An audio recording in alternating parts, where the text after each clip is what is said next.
కాస్త ఓట్లు పడే టైంలో నరేంద్ర మోడీ రాష్ట్ర ప్రభుత్వానికి నోటిఫికేషన్ పంపించాడు. రాష్ట్ర ప్రభుత్వం ఏం చేయాలా? ప్రాణం పోయినా సరే ఇయ్యమని పంచాయతీ పెట్టాలా. నేను ఉన్నప్పుడు అదే పంచాయతీ పెట్టినా. ఆయనేమో ఎత్తుకపోతా అంటాడు. ఈ శాతగాని రేవంత్ రెడ్డి ప్రభుత్వం ఏమో నోరు మూసుకొని పడినది. ఏం మతలబైంది ఇలా? నరేంద్ర మోడీ ఎత్తుకపోతా అని బాధ్యత రాష్ట్ర ప్రభుత్వానికి పంపించండు. ఇవాళ ఇతడు ఈ ముఖ్యమంత్రి ఏమో కుయ్యి లేదు కయ్యి లేదు. ఏమనుకోవాలి దీన్ని? ఇంతకు ముందే కృష్ణానది తీసుకుపోయి కేఆర్ఎంపీకి అప్పచెప్పిండు. ఇలా గోదావరి ఎత్తుకొని పోతా అంటే మూతి ముడుచుకొని కూర్చున్నారు. ఏం కారణం? దాన్ని ఎవరు కాపాడాలి? నేను ఒక్కటే మాట మీకు మనవి చేస్తా ఉన్నా. దయచేసి ఒకటే ఒక మాట ప్లీజ్, ఒక్కటే మాట నేను మనవి చేస్తా ఉన్నా. ఈరోజు ప్రచారం చేసినట్టుగా డంబాచారం చెప్పినట్టుగా నరేంద్ర మోడీకి కూడా 200 సీట్లు దాటే పరిస్థితి లేదు. లేదు. వార్తలు వస్తా ఉన్నాయి రోజు పేపర్లలో, మీరు కూడా చూస్తా ఉన్నారు. నేను మీ అందరిని ఒకటే కోరుతా ఉన్నా. ఈ మోకాలో ఇయ్యాల తెలంగాణలో పార్లమెంట్ సీట్లన్నీ మనమే గెలిస్తే పేగులు దిగేదాకా కొట్లాడేది ఒకటే ఒక పార్టీ, బీఆర్ఎస్ పార్టీ. 14-15 ఎంపీలతో మనం పోతే కేంద్ర ప్రభుత్వంలోనే హంగు పార్లమెంట్ వస్తే కీలకమైన పాత్ర పోషించే అవకాశం తెలంగాణకి ఈరోజు ఉంది. కాబట్టి దయచేసి మన గోదావరి కాపాడుకోవాలన్నా, మన కృష్ణ కాపాడుకోవాలన్నా, తెలంగాణకు రావాల్సిన నిధులు రాబట్టుకోవాలన్నా, మన ప్రాజెక్టులకు జాతీయ హోదా రావాలన్నా, నిరుద్యోగ సమస్య తీరాలన్నా, మన బతుకులు బాగుపడాలన్నా ఖచ్చితంగా ఇలా బీఆర్ఎస్ అభ్యర్థులే గెలవాలి. అదే తెలంగాణ క్షేమం. దయచేసి ఆలోచన చేయాలి. నేను చెప్పేది ఆశామాషి మాట కాదు. రైతు బంధు పోయిందా? కరెంటు బంద్ అయిందా? కోతలు వచ్చినాయా? వడ్లు కొంటున్నారా? బోనస్ ఇస్తున్నారా? బోనస్ బోగస్ అయిందా? మరి ఇన్ని మోసాలు చేసిన తర్వాత కూడా గోదావరి ఎత్తుకపోతా అనే బీజేపీకి కానీ, లేదా మా వాగ్దానాలన్నీ భంగం చేసిన కాంగ్రెస్ కానీ ఓటేస్తే ఏమవుతుంది? మేమన్నీ మోసం చేసినా, మొన్న అసెంబ్లీలో చెప్పి 5 నెలల లోపల మోసం చేసినా మళ్ళా మాకే గుద్దినరు అని అన్ని పండబెడతారు. కానీ ఈ కాంగ్రెస్ ప్రభుత్వం మెడలు వంచి, నేను ఒక్కటే మాట చెప్తా, మీరు వినాలి. ఒక ఊళ్ళో 2 పాలెలకు పంచాయతీ పడుతుంది. ఏం చేస్తారు? వాదించడానికి ఆయన ఒక పంచును ఈయన ఒక పంచును పెట్టుకుంటారు. ఇలా తెలంగాణ ప్రజలకు కాంగ్రెస్ పార్టీకి పంచాయతీ పడ్డది. మరి తెలంగాణ ప్రజల తరఫున కొట్లాడే పంచి ఎవరు? ఎవరు? నేనా?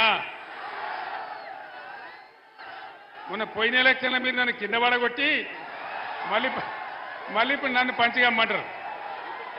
నేనేనా? బీఆర్ఎస్ ఏనా? కొట్లాడదామా? యుద్ధం చేద్దామా? గోదావరిని కాపాడుకుందామా? కృష్ణా కాపాడుకుందామా? మళ్ళీ బీఆర్ఎస్ గవర్నమెంట్ లాగా బ్రహ్మాండంగా రైతు బంధు తెచ్చుకుందామా? కంటి నిండా కరెంటు తెచ్చుకుందామా? ఇవి జరగాలంటే సుధీర్ కుమార్ గెలవాలి. మీరు నాకు ఇచ్చే బలంతోనే కదా నేను కొట్లాడేది, నాకు ఇచ్చే శక్తితోనే కదా. కాబట్టి మీ అందరు నేను ఒకటే కోరుతా ఉన్నా. ఇక్కడ ఒక మనిషికి టికెట్ ఇచ్చినాం, ఉప ముఖ్యమంత్రి పదవి ఇచ్చినాం. ఎందుకు మారిపోయింది ఆయన పార్టీ? ఎందుకోసం మారింది పార్టీ? నేను ఒక్కటే మాట చెప్తా ఉన్నా. కడియం శ్రీహరి, సరే నేను అనలేను, ఆ మాట నా నోట నేను అనలేను. కానీ ఆయన చేసిన మోసానికి శాశ్వతంగా ఆయన రాజకీయ జీవితం సమాధి చేసుకుంటే మనవి చేస్తా ఉన్నా. ఇంకొక 3 నెలల్లో సుప్రీంకోర్టు తీర్పు ప్రకారం ఇంకొక 3 నెలల్లో స్టేషన్ గన్పూర్ కాన్స్టిట్యున్సీకి బై ఎలక్షన్ రాక తప్పదు. మన రాజయ్య ఎమ్మెల్యే కాక కూడా తప్పదు. మీరు రాసి పెట్టండి. నేను చెప్తున్న జరగబోయే సత్యం ఖచ్చితంగా 3 నెలల్లో బై ఎలక్షన్ రాక తప్ప స్టేషన్ గన్పూర్కు ఇదే రాజయ్య గారు ఎమ్మెల్యే కాక తప్పడది నేను మనవి చేస్తా ఉన్నా. ద్రోవులకు చెప్పే గుణపాఠం అదే. रियासत तेलंगाना के जितने हमारे मुसलमान बुजुर्ग हैं, मुसलमान भाई बहन हैं, आप तमाम लोगों को मैं सलाम करता हूं और आपसे अदबन गुजारिश करता हूं, प्लीज आपसे अदबन गुजारिश करता हूं कि आप बीआरएस के कायदे को वोट देके जिताइए. ये बात इसलिए मैं कहता हूं, मैं जिम्मेदारी से कहता हूं. मैं कह रहा हूं, जब तेलंगाना रियासत के लिए लड़ रहा था, जद्दोजहद कर रहा था, कई बार मैं वरंगल में आया, कई बार मेरा तकरीर हुआ, बड़े बड़े जलसा भी हुए. हमेशा मैं कहा हिंदुस्तान को एक सेक्युलर देश बन के रहना चाहिए. हिंदुस्तान सबका देश है, किसी एक का नहीं है. और उस दिन मैं कहा, लोग कितना भी धोखा कर रहे थे, उस समय के वजीर आला लोग हमारे तोड़ने का कोशिश कर रहे थे. मैंने कहा अल्लाह के घर में देर है लेकिन अंधेर नहीं है, और अल्लाह का करम हुआ, हमको तेलंगाना हासिल हुआ. और तेलंगाना हासिल होने के बाद 10 साल बीआरएस के हुकूमत में माइनॉरिटी डेवलपमेंट के लिए हम कितना काम किए आप लोग जानते हैं. रेजिडेंशियल स्कूल कितना हम कायम किए, कैसे हमारे बच्चों को, खवातीनों को वहां पढ़ाई मिल रहा आप जानते हैं.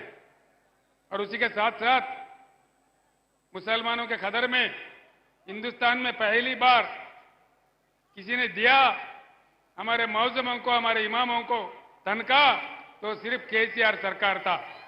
पूरे इंडिया में किसी ने भी नहीं दिया था.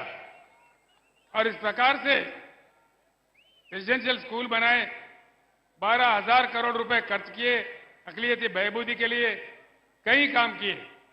मैं आपसे एक ही गुजारिश करता हूं, बीआरएस एक सेक्युलर तहरीक है, सेक्युलर तहरीक ही रहेगा. कितना भी कोशिश करे कोई भी, मेरे बेटी को जेल में डाले आज आप लोग जानते हैं, ये बीजेपी सरकार, ये गद्दार सरकार. फिर भी हम नहीं डरे.